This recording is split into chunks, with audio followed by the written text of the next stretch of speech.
Speaking and thinking of exotic beauty and dramatization of Mother Nature in my life, there's been some very exciting things happen.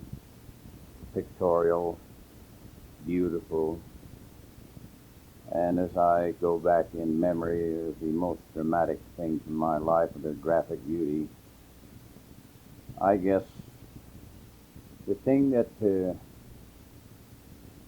speedily overcovers all the rest was a trip one time on the 22nd day of February, 1937. We had been snowed in all winter. The sheep was getting in very poor condition, and the snow was deep, and we'd had a terrible time trying to save the sheep. Little lambs had got sore mouth, and the poor older sheep had got very thin. But on the 22nd of February, 1937, it began to rain. And how it did rain.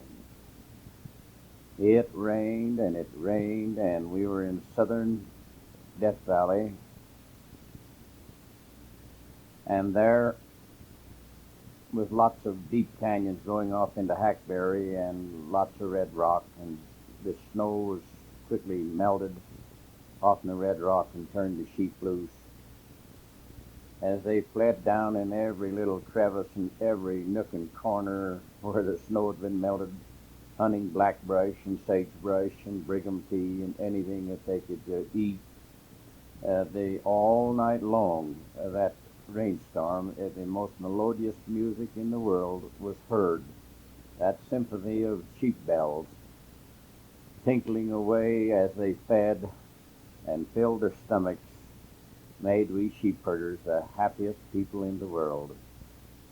And the next morning, when we got up, the little dogies were all gone from their bed ground, and they had fled in search of food, and they fed all night long. And Uncle Emery Meekum, who was over them, said it's one of the most joyful things in my entire life to see a poor, hungry sheep happy enough to flee over the bare rocks in search of food. It's just the most beautiful thing to witness in the world.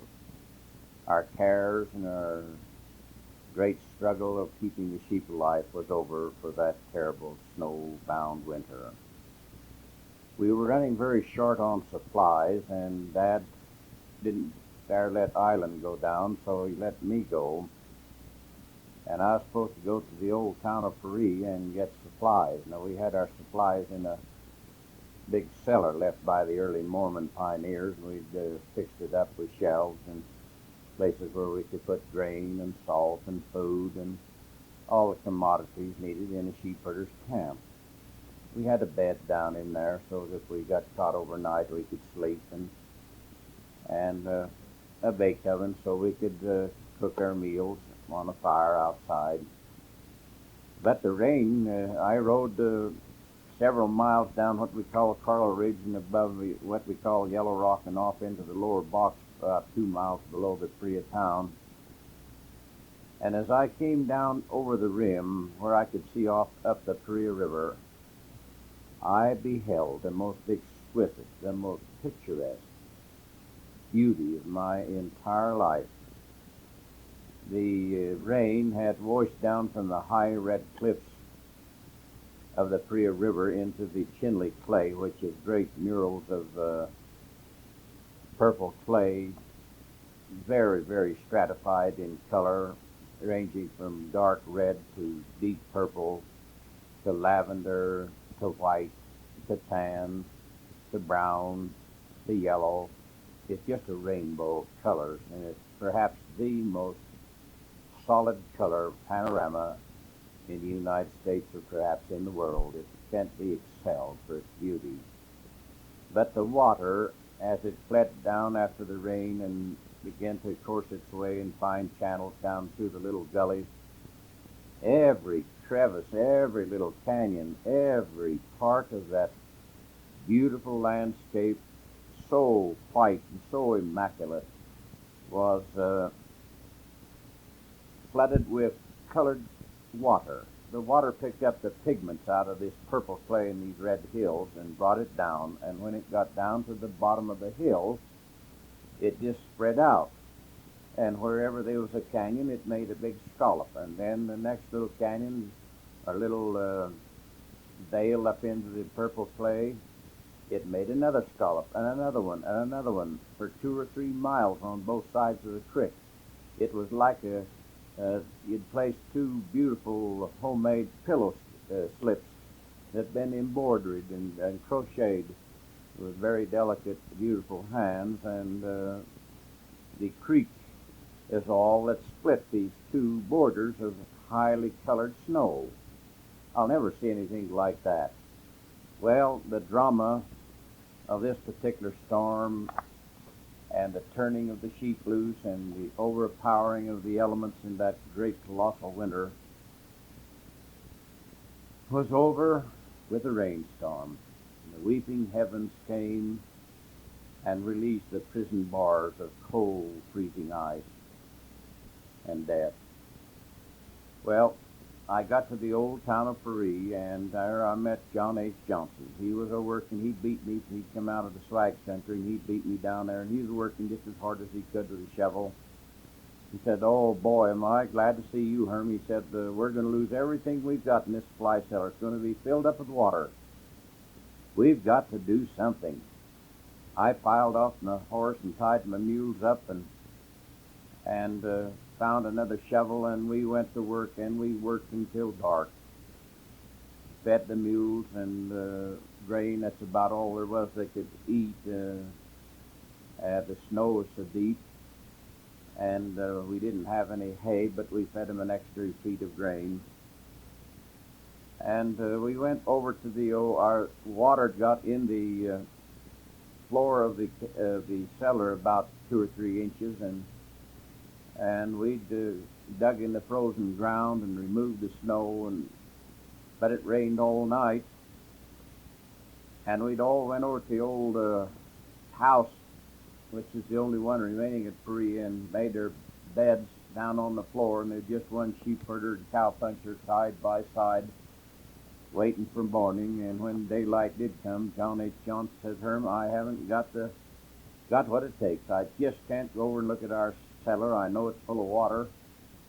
I just can't go over and face it." He said, "You've got to go." I got up that morning, and it was wet and soggy, and I put my clothes on, and with great fear in my heart, I went over towards the cellar. The mules was come in. They hadn't been very far from the cellar. They'd come in, and they were waiting for some grain. And I went to the cellar, and the water grazed in the bottom of it just about 6 inches. We lost a little grain on the bottom, a little salt, but it was minor. And I was jubilant. I rushed back over to the old house and told John that we were all right. And during the night, some of the ground had thawed out, and we worked all day long to get a ditch around the cellar so we could divert the water into the Paria River. Well, talk about majestic drama. Talk about nature in her superb acting. The stage was set for one of the most dramatic things in my entire life. Not only the brilliant color, the curtains had been lifted by the storm,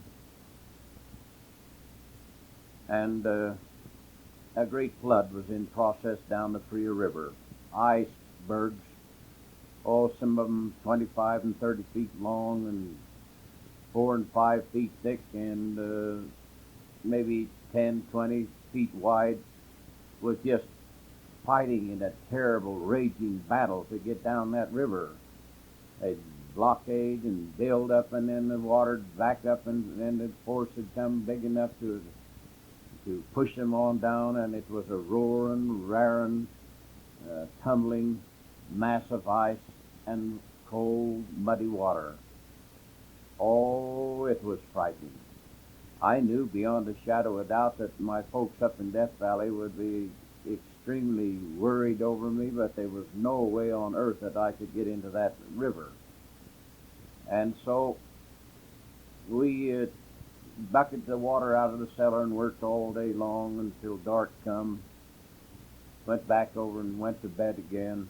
The next morning the flood had receded. The ice jam had gone on down towards the Colorado River. And we decided that we'd try to get back to the sheep herd.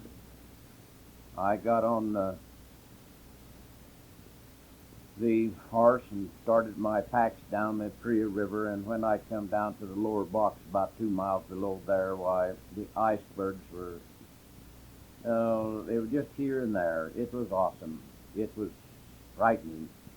It was just so imposing in its rugged and ravaging beauty, and yet so frightening and awesome that it just chilled you right to the bone.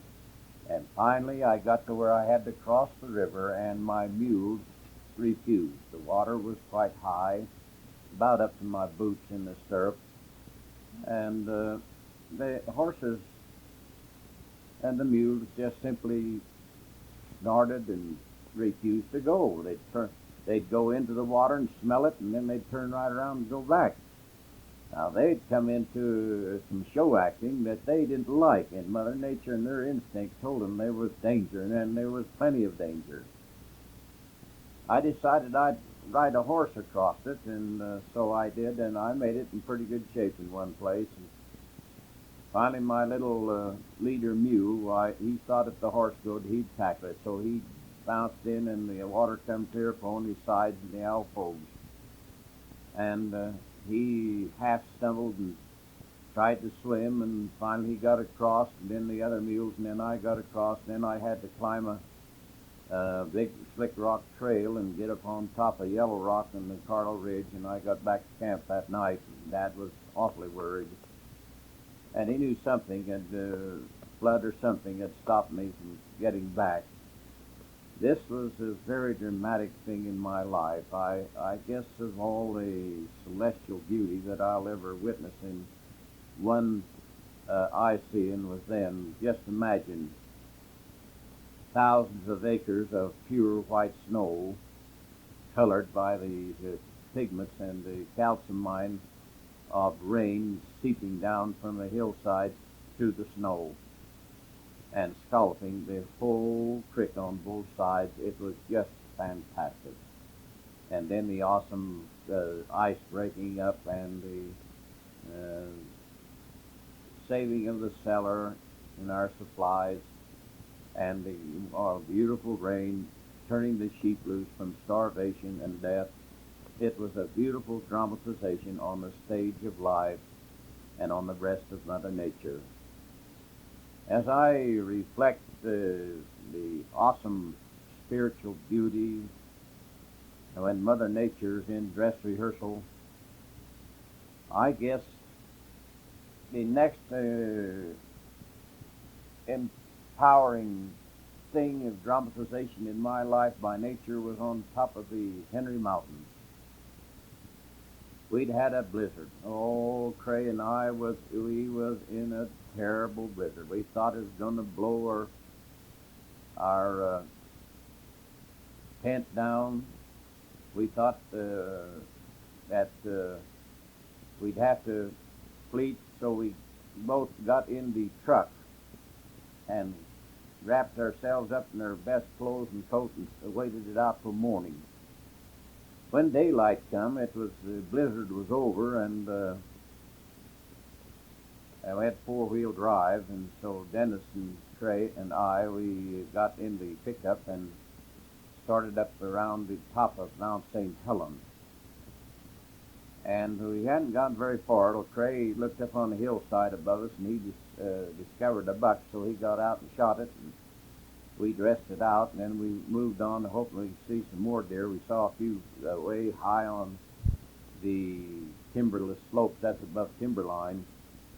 We saw some deer, and we put the glasses on them, and they were does. We went on around to where we came into the great, vast, graphic landscape of the Colorado River as it meanders down between San Juan County and Gorefield County. A great, vast, semi-arid country where Lake Powell is now, and where Height, Marina, the old town of Height's now buried. But we were looking over that vast red rock landscape. And down underneath the mountain, why, there was no snow. It had been rain.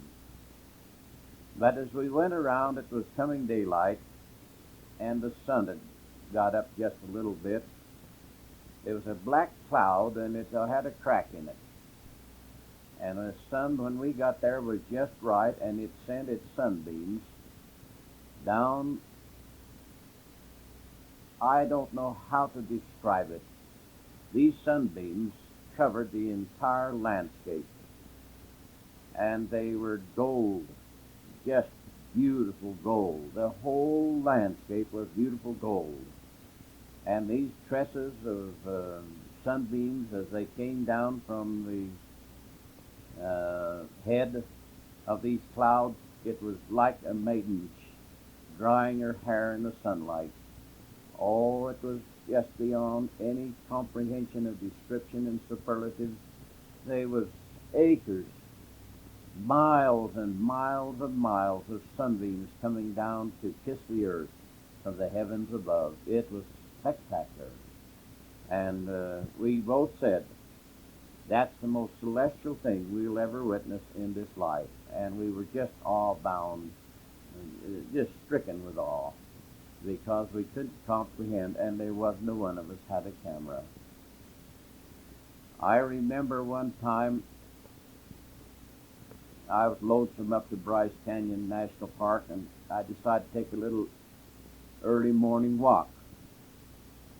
And so I didn't live in that's when I was caretaking for the Union Pacific Railroad, and I didn't have to walk very far to the rim. Well, this morning when I got over to the rim, Mother Nature was transposing her eloquence in divine spectrums, for this whole canyon was under a halo of light. Every pedestal, every temple, every minaret, every beautiful cathedral of time was shrouded with a halo of light. It just looked like the earth had transposed everything into spiritual magnitude that was too heavenly to be earthly.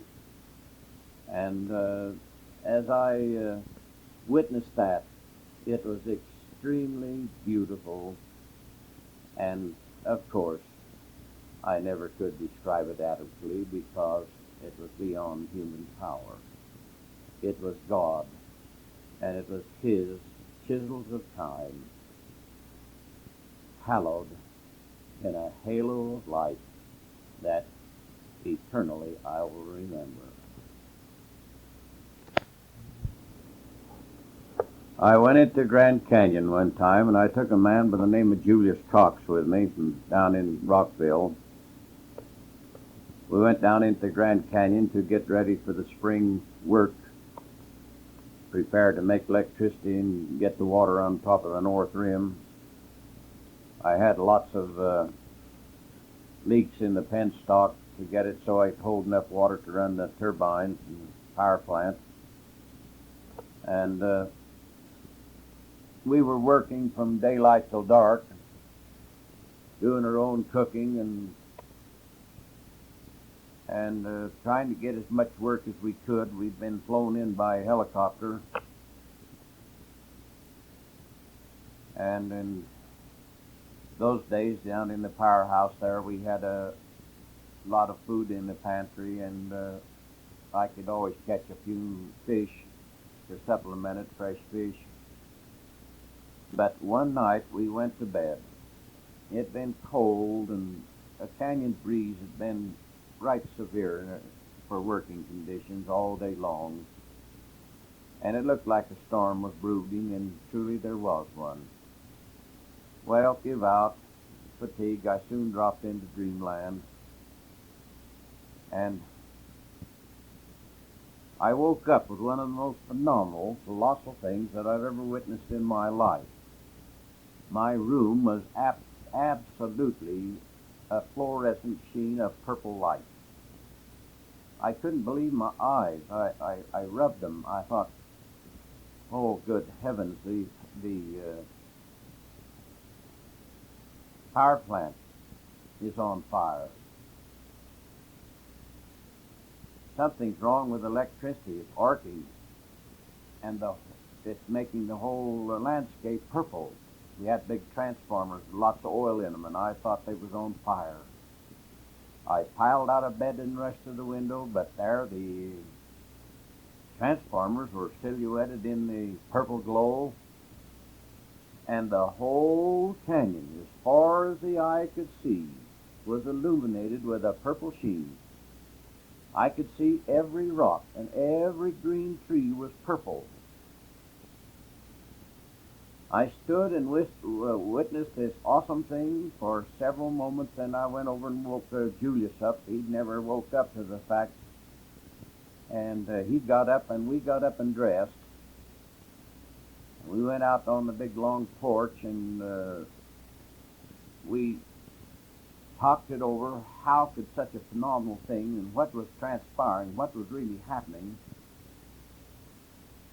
The whole canyon, just as far as you could see, was illuminated with this purple glow. Well, we sat out there and talked and tried to understand what nature was doing, what kind of a story she was telling us, what kind of a great theater of time was being acted upon her ample breast. And then I began to hear a roar. I began to hear the thunder and applause of Mother Nature as she brought her great action up on the stage of my life. And I knew it was a great storm approaching. And it come with all the destructive forces that you could possibly imagine. The lightning was striking so fast that one flash blended into the other flash, and these celestial powers of heaven and was just simply drenching the earth. But it was a hailstorm, and I mean a hailstorm. It no more than hit on those steep canyon walls until we had floods coming in every direction. There was water pouring down. You could hear it roaring. You could hear the rocks rolling. The thunder was deafening, and the sky was lit up with a bombardment of flashes of lightning. It was just terrific. It was terrible. It would just make a man dwarf himself into nothing because of the awesome might that was flashing and roaring around us. Well, when the storm passed over, it got black again, and we went back to bed. The next morning when we got up, it looked like January.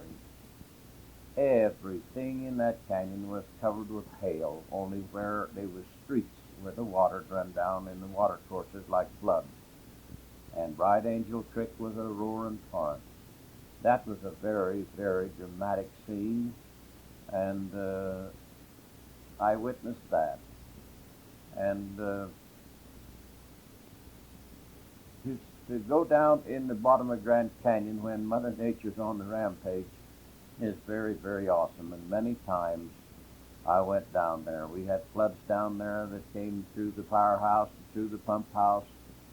We had to fly down in February and March to dig the mud out, and the firehouse was beyond salvage, but we did have to get the pump house back together. We tore every pump down, and I've seen big rocks come down the side hill and hit a 14, 15-inch light pole and just shear it just like you'd take a knife and cut a little match in two. The power of Mother Nature is just simply awesome. Absolutely awesome. And the things that I remember one time I was going down the pipeline. Jim Golden was with me from Panguitch, and we were going down to fix a pipe leak in the springtime. and we could hear rocks rolling, but we was going over a ledge. I just slid down the pipeline for about 300 or 400 feet, and if I'd have lost my ability to stay on that 4-inch pipe, I would have been killed. But we got together and we heard rocks rolling. Oh, tremendous noise and scraping of the earth, and a great big rock, and we couldn't tell what direction, and we were right by a big red ledge. And Jim and I, we both said to each other spontaneously, let's push ourselves into this ledge. If it's above us, it'll go over us. Hopeful. We did, and pretty soon the noise sort of subsided, and we looked, and lo and behold, a rock as big as a house had moved down in the canyon just below us and started billions of other rocks rolling, and these are awesome things, just terribly awesome things. About 11 o'clock one night down in the Grand Canyon, Mother and I had been to bed, and the most chaotic sound came and woke us up and shook us. We knew that beyond a shadow of doubt that the rocks was coming down off the canyon wall. And in the dark, we didn't know what was going to happen, but it just woke us up and chilled us with eternal fear. And I got up and dressed and went out, and I could smell an acid smell of rock, like brimstone, rock grating against rock. And in the eerie light of the night, I could tell that the cliff just a little ways below our house had fell down between a bridge and our house. And tons, literally tons upon tons of rock had come down and obliterated the trail. And it was so close and so awesome that it shook us out of sleep, and we were so afraid for a few minutes until we got things back together and figured the thing out. But it was just a big rock slide just below our house on the trail.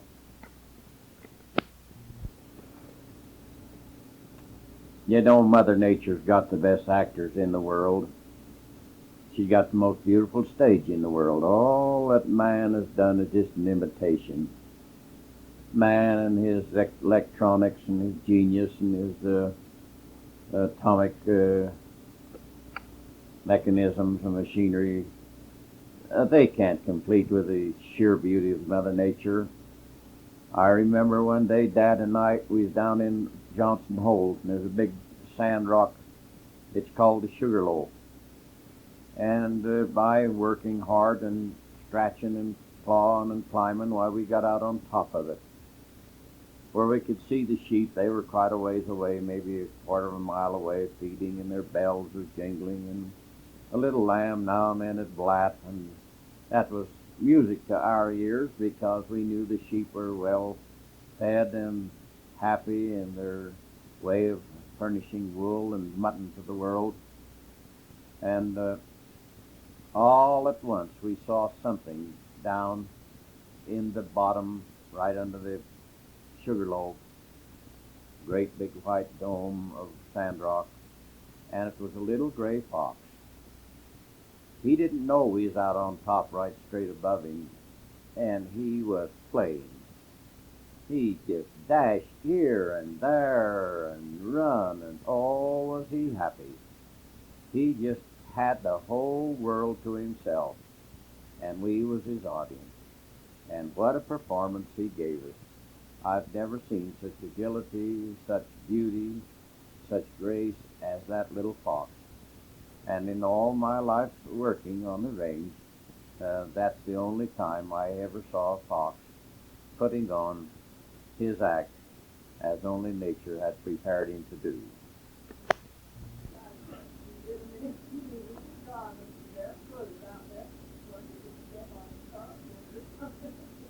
I'll tell a story now, Mother. One time down at the house, another little show that was brought about by Mother Nature, we had a ringtail move into the rocks right west of the house under the ledges and have a brood of young ones. Had 4 young ones. And Jeff caught the mother. We had a board and screen trap for them. The mother, he caught the mother. Zorbel and I went to sleep one night when we woke up, and the mother was clucking, just like a chicken. She just a clucking and she was calling her brood to her, and yet she was in the cage, and Zorbel, she just has a big laugh every time she thinks of it. I got up in my underwear to see what was going on, and lo and behold, here was these 4 little ones crawling all over that cage trying to get to their mother. And here I was grabbing Zorbella watching me, and here I was grabbing them in my underwear. And I grabbed all 4 of them little ones and put them in the cage. And Jeff was really tickled to see that. Another time we had a school teacher from Kentucky, Lexington, Kentucky. And I met her up on the rim down at Zion. She worked as a curio in the parks for many years, and then she would teach school in the Kentucky, and then finally she quit working for Union Pacific, but she'd bring some of her students, and she'd make it down to the power